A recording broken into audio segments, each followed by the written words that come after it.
ایک ایسا نبی جو 950 سال تک صرف ایک ہی بات کے لیے لوگوں کو بلاتا رہا. لوگ ہنستے رہے، مذاق اڑاتے رہے، پتھر مارتے رہے، پھر اللہ کا فیصلہ آیا اور پوری قوم پانی میں ڈوب گئی. السلام علیکم ورحمۃ اللہ. Welcome to my profit series. آج ہم سنیں گے دنیا کے سب سے بڑے عذاب کی کہانی، یعنی حضرت نوح علیہ السلام کا پورا واقعہ. تو چلیے بنا ٹائم ویسٹ کے شروع کرتے ہیں with the real story of حضرت نوح علیہ السلام.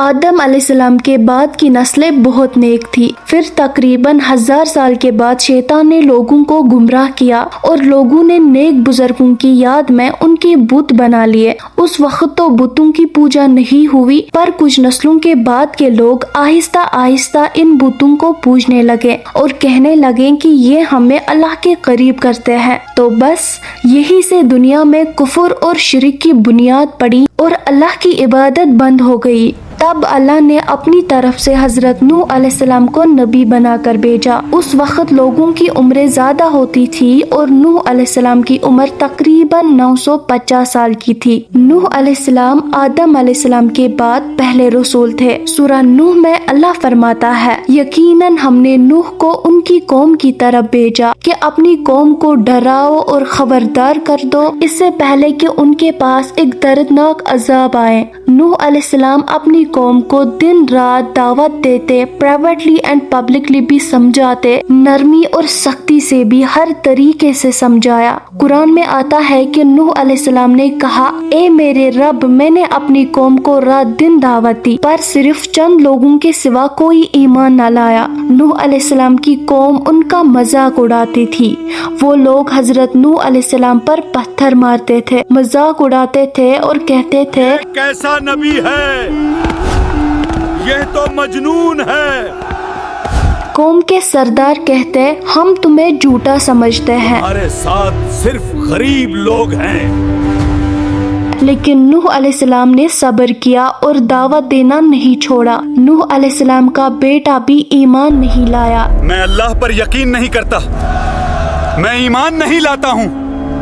یہ ایک نبی کے لیے بہت بڑا امتحان تھا کہ اپنا ہی بیٹا اللہ کا حکم نہ مانا. پھر 950 سال کی محنت کے بعد جب قوم بالکل گمراہ ہو چکی تھی اور چند لوگوں کے سوا کوئی ایمان نہ لایا تو نوح علیہ السلام نے اللہ سے دعا کی، اے میرے رب، زمین پر کسی کافر کو باقی نہ چھوڑ. اے میرے رب، زمین پر کسی کافر کو باقی نہ چھوڑ. نوح علیہ السلام نے یہ بد دعا غصے میں نہیں کی بلکہ اللہ کے حکم سے کی تھی. اللہ تعالیٰ نے فرمایا، ہماری نگرانی میں ایک کشتی بناؤ. تو نوح علیہ السلام نے خشکی پر کشتی بنانا شروع کر دی. لوگ مذاق اڑاتے اور ہنستے ہوئے کہتے، زمین پر کشتی بلا کون بناتا ہے، یہاں کون سا سمندر ہے. لیکن نوح علیہ السلام خاموشی سے اللہ کا حکم پورا کرتے رہے. جب نوح علیہ السلام نے کشتی مکمل کی تو اللہ نے فرمایا کہ اے نوح، ہر جانور کا ایک جوڑا کشتی میں سوار کر لو اور صرف وہ لوگ جو ایمان لائے. نوح علیہ السلام نے بالکل ایسا ہی کیا اور پھر آسمان کھل گیا، زمین سے پانی کا چشمہ پھوٹ پڑا اور پورا علاقہ پانی میں ڈوب گیا. صرف نوح علیہ السلام، چند مومن اور جانور کشتی میں محفوظ رہے. نوح علیہ السلام نے اپنے بیٹے کو پکارا، اے میرے بیٹے، ہمارے ساتھ کشتی میں آ جاؤ. بیٹا بولا، میں پہاڑ پر چڑھ جاؤں گا، وہ مجھے بچا لے گا.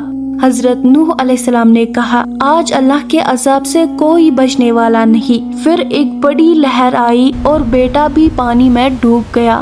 طوفان کے بعد اللہ نے فرمایا، اے زمین اپنا پانی نگل جا اور اے آسمان رک جا. اور کشتی پہاڑ پر ٹھہر گئی.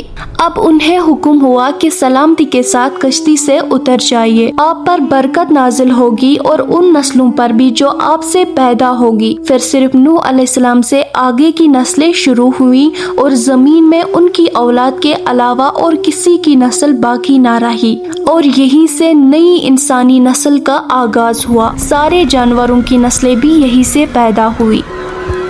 نوح علیہ السلام کے اور 3 بیٹے تھے، سام، حام اور جافیز، جن سے دنیا کی نسلیں آگے بڑھی۔ سام کی اولاد گندمی رنگ کی تھی۔ عرب کنٹریز، سیریا، فلسطین اور اسرائیل کے لوگ سام کی اولاد ہے۔ حام کی اولاد کالی رنگت کی تھی۔ انڈیا، افریقہ، ایبوریجنل آسٹریلیا، ایجپٹ اور سوڈان کے لوگ حام کی اولاد ہے۔ گوری رنگت کے لوگ جافیز کی اولاد ہے۔ چائنا، جاپان، کوریا اینڈ عرب کے لوگ یافیز کی نسل ہے۔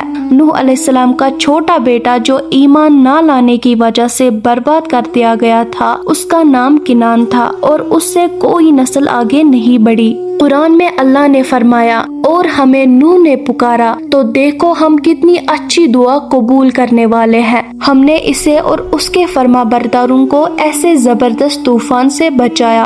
طوفان کے بعد نوح علیہ السلام تقریباً 350 سال تک زندہ رہے، پھر نوح علیہ السلام فوت ہو گئے۔ نوح علیہ السلام کی کشتی آج بھی موجود ہے۔ ریسرچرز نے ترکی میں اس کشتی کو ڈھونڈ لیا ہے۔ قرآن میں اللہ نے فرمایا، اور بے شک ہم نے اس واقعے کو نشانی بنا کر رکھا، بس ہے کوئی نصیحت حاصل کرنے والا۔ لوگ سٹوریز کو تو ڈینائی کر سکتے ہیں پر ایویڈنس کو نہیں۔ نوح علیہ السلام کی یہ کشتی آج بھی بہت بڑا ایویڈنس ہے اس پورے واقعہ کا۔